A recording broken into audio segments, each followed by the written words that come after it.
Let us prepare to witness this remarkable moment.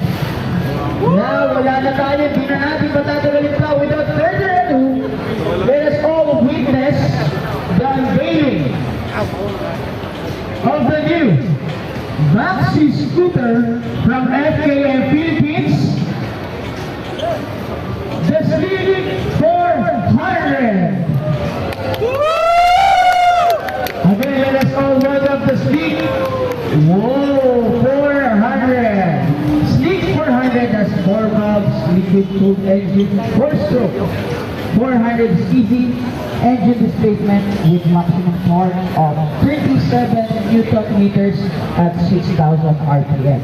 It gives maximum horsepower of 27 kilowatt-hours at 7,700 RPM. And it driven by automatic transmission CVT. Ang kanyang fuel system has 13.5 liters tank capacity and equipped with fuel injected.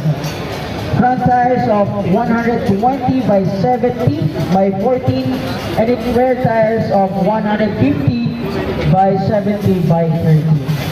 In front, suspension of telescopic fork with double shock absorber on its rear suspension, and both front and rear brakes are equipped with anti-brake system. Again, this Maxi scooter has 216.6 centimeters of length, 77 centimeters of width, 136.6 centimeters of height.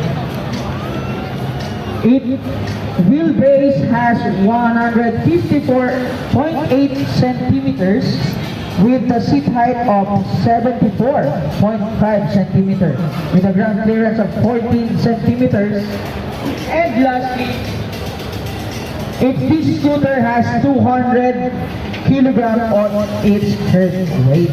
Again, let us all welcome the new Maxi scooter of FKM Philippines, the Sleek 400. So you can take a time to take photos later on dahil hindi lang yan ang aasahan natin ngayong hapon.